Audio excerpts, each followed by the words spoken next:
আমাদের কীর্তন জগতে একটা কীর্তনীয় জন্ম নিয়েছে, কৃষ্ণকে মানতে চায় না। কি সাহস! কয়েকদিন আগে বেদম মার খেয়েছে, ফেসবুকে দেখেছে, একদম মেরে হরিবোল করে দিয়েছে। মহতী এই হরিসভার আমি প্রথম আপনাদের চরণ দর্শন করছি। প্রথম, এর আগে অনেক জায়গায় এসেছি, মাজাপাড়ায়, পূর্বপাড়া সহ। আমরা আজকের যে লীলাটা শুরু করব, একটু আগে মাননীয় এক ভগ্নী জয়দীপ পদ্মাবতী গাইছিলেন। আমি ভেবেছিলাম ওইটাই গাইবেন, গেয়ে যখন দিয়েছে তার দরকার নেই। লীলাটা শুরু করবো শেষ থেকে। শেষটা কেমন বলি? আজ থেকে 537 বছর পূর্বে কলিযুগের গুপ্ত বৃন্দাবন শ্রীধাম নবদ্বীপে রাধাকৃষ্ণ মিলিত তনু গোবিন্দের গো রাধার রাধ, কলিযুগের গুপ্ত বৃন্দাবন শ্রীধাম নবদ্বীপে শশী গর্ভ সিন্ধু মাঝে প্রত্যেক পাবন রূপে কলিযুগ কল্পনাশন রূপে অবতীর্ণ হয়েছিল। তিনি হলেন শ্রীকৃষ্ণ চৈতন্য মহাপ্রভু।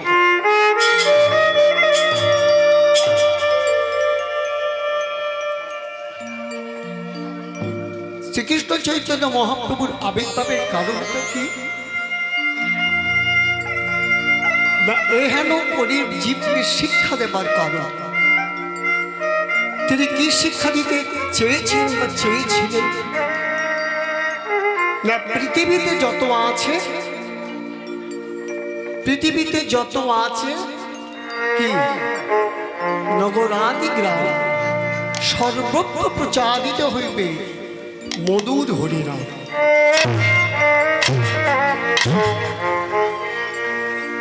কলি জীবের কানে পৌঁছে দিতে হবে। এই কলিযুগে মুক্তি পাবার একমাত্র পথ হরের নাম, হরের নাম, হরির নামই কেবলম। কলৌ নাস্তেই ভা নাস্তেই ভা নাস্তেই ভবতিরত্না।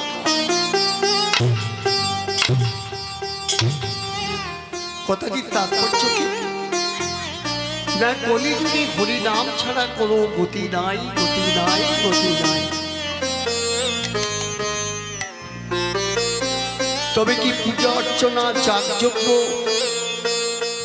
তিনি করতে মানা করেছেন? কখনো না। তোমরা দেবদেবীর পূজা করো, তোমরা সংসারে থেকে সংসারী মানুষ হয়ে সংসারের কর্ম করো, কিন্তু মুখে হরি নাম রাখো। যে দেবদেবীর পূজা করো না কেন, হরের নামই কেবলম। যাগযজ্ঞ পূজা অর্চনা রহিত নয়, সবকিছু বজায় থাকবে, সবকিছুকে রাখতে হবে। হাতে করো কাম, মুখে রাখো নাম। তাহলে হরিনাম যে একমাত্র মুক্তির পথ, এই কথাটি প্রচার করার জন্যে, কলিজীবের মানুষের কানে পৌঁছে দেবার জন্যে মহাপ্রভুর আবির্ভাব। আবির্ভাবটা কোথায়? শ্রীধাম বৃন্দাবন। তাহলে বৃন্দাবন শ্রীধাম বৃন্দাবন না, শ্রীধাম নবদ্বীপ। নবদ্বীপটাই কলিযুগে বৃন্দাবন। তাহলে নবদ্বীপকে শ্রীধাম বলা হলো কেন? শ্রীধাম মানে কি? সর্বশ্রেষ্ঠ, সর্বসুন্দর ধাম। কিন্তু ভারতবর্ষে তো 4টে ধাম বর্তমান ছিল, আছে, থাকবে। এই 4টে ধামের মধ্যে সর্বশ্রেষ্ঠ ধাম হচ্ছে জগন্নাথ ধাম। কেদার বদ্রীনাথ 2,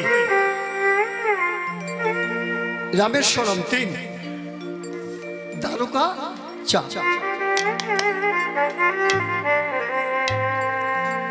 ভগবান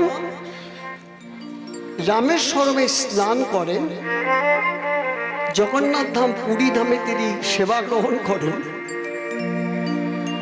বদ্রী নারায়ণে তিনি ভজন সাধন তপস্যা করেন, আর দ্বারকায় তিনি বিশ্রাম গ্রহণ করেন। তাহলে এই 4টে ধাম যদি কেউ না যেতে পারেন, অন্তত একবার নবদ্বীপ ধামে যাবেন।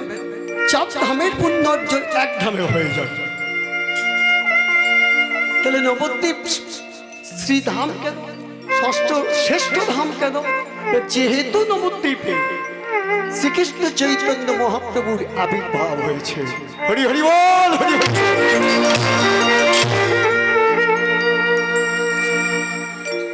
তাহলে 537 বছর আগে এই নাম প্রচারের জন্য তিনি কলিযুগে নবদ্বীপে এলেন তো বটে, আবার নবদ্বীপ ছেড়ে চলেও গেলেন। বললাম না, শেষ থেকে শুরু করব। নবদ্বীপ ছেড়ে তিনি কোথায় থাকতেন?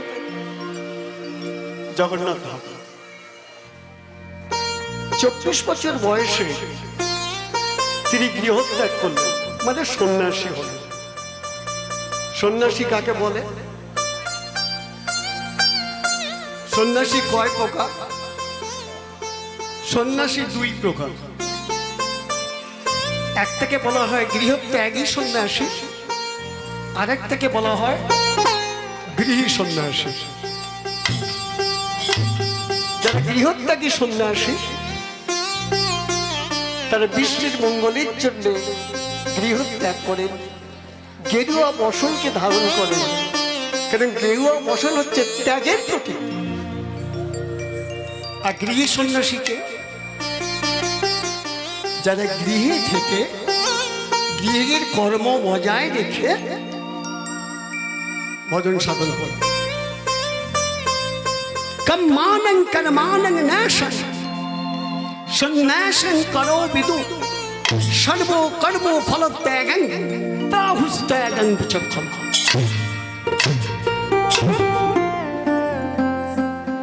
ভগবান শ্রীকৃষ্ণের মুখনিষ্ঠিত বাণী। আমরা যাকে ভগবান বলছি, আমাদের কীর্তন জগতে একটা কীর্তনীয় জন্ম নিয়েছে, কৃষ্ণকে মানতে চায় না। কি সাহস! কয়েকদিন আগে বেদম মার খেয়েছে, ফেসবুকে দেখেছে, একদম মেরে হরিবোল করে দিয়েছে। ভগবান শ্রীকৃষ্ণ যিনি জগতের পথে, কেন থেকে ভগবান বলা হলো? ষড়ৈশ্বর্যপূর্ণ, 64 কলাপূর্ণ, একমাত্র শ্রীকৃষ্ণের আগে ভগবান কথাটা লেখা যায়। আর কোন দেব দেবীকে ভগবান বলা যায় না, কোন দেব দেবী নয়, কৃষ্ণই হলো ভগবান।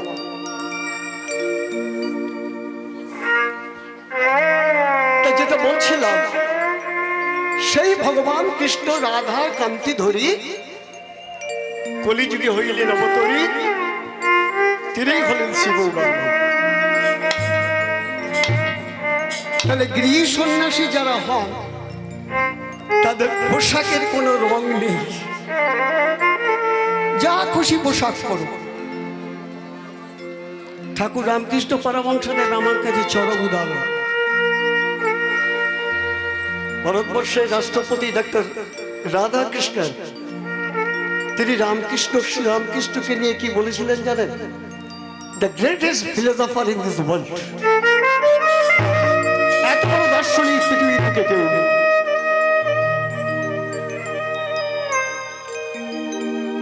বিদ্যা চর্চা বলে যার কিচ্ছু ছিল না, ছিল শুধু ভক্তি। ভক্তি দিয়ে মাকে ডাকতেন, কোন মন্ত্রই মুক্তি বলতেন না। মন্দিরে ঢুকে কি বলতেন? আমি মন্ত্র তন্ত্র কিছু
যারা ভক্তি দিয়ে ভগবানকে আরাধনা করে, যারা ভক্তির দ্বারা ভগবানকে ভজন করে, পৃথিবীর মধ্যে তারা হলো সর্বশ্রেষ্ঠ ভক্ত।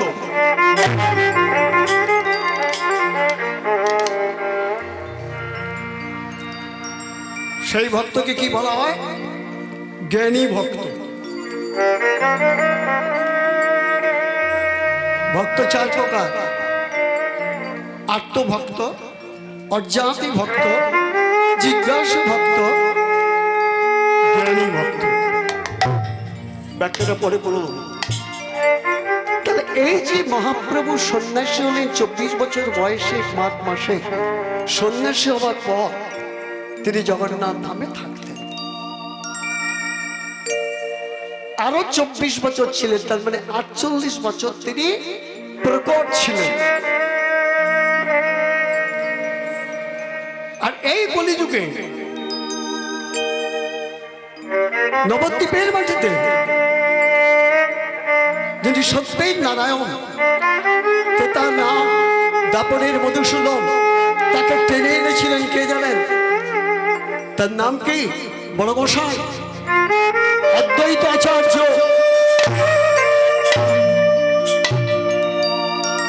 আর বেড়ে কেউ শান্তিপুর গেছেন? শান্তিপুর দেখে আসবেন। শান্তিপুরে অদ্বৈত আচার্যের বাসভবন আছে। আমি প্রায় গান করতে যাই। জায়গাটার নাম কি জানেন? বলা হয় শান্তিপুর, কিন্তু ফুলিয়া বাবলা গ্রাম। অদ্বৈত আচার্য কলির জীবের দশা উপলব্ধি করেছিলেন, তাই তিনি ভগবানকে ডেকেছিলেন, তুমি চলে এসো, দেখা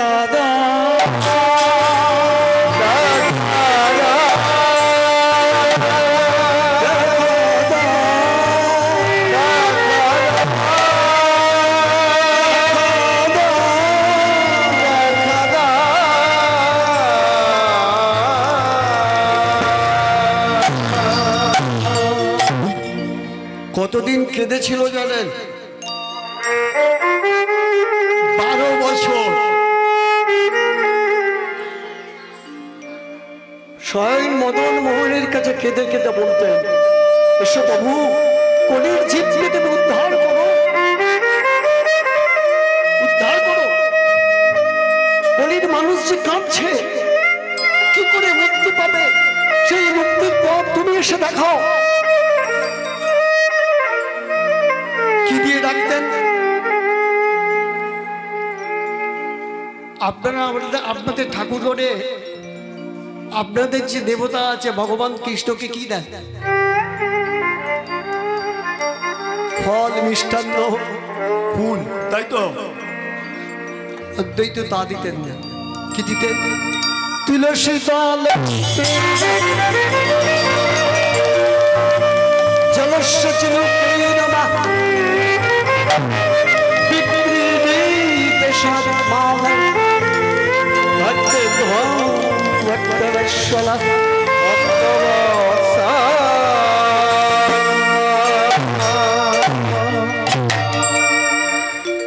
ভগবান মিষ্টি খেতে ভালোবাসেন না।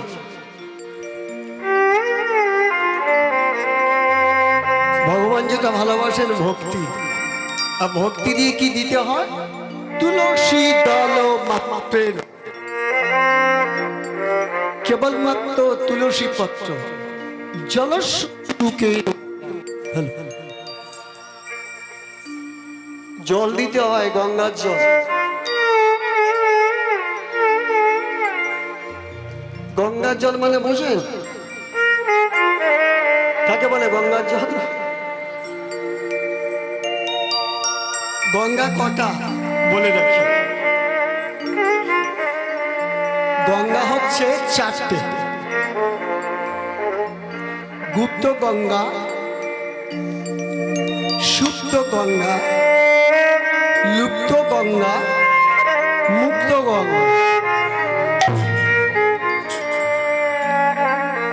গুপ্ত গঙ্গা কোথায়? ভগবান শ্রীকৃষ্ণের পাদপদ্মে। সেখান থেকে লুপ্ত হলো কোথায়? ব্রহ্মার কুমণ্ডলীতে। সেখান থেকে সুপ্ত হলো কোথায়? শিবের জটা। মুক্ত হলো কোথায়? ভগীরথ নিয়ে এলো সাগর রাজা 60,000 পুত্রকে মুক্ত করার জন্য এই মর্তের মাটিতে মুক্ত গঙ্গা। কিন্তু এই চারটে গঙ্গার জন্য ভগবানকে ডাকলে হবে না। ভগবান যা চান অদ্বৈত তাই দিয়েছিলেন। সে গঙ্গার নাম কি? আদি গঙ্গাচল। ভেতরের ভক্তি, চোখের জল।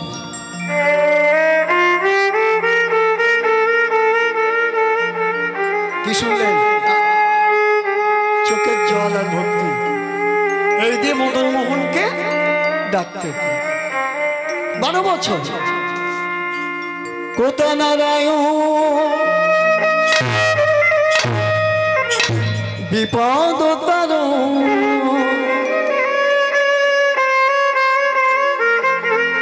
কৃপা করো তুমি বলে।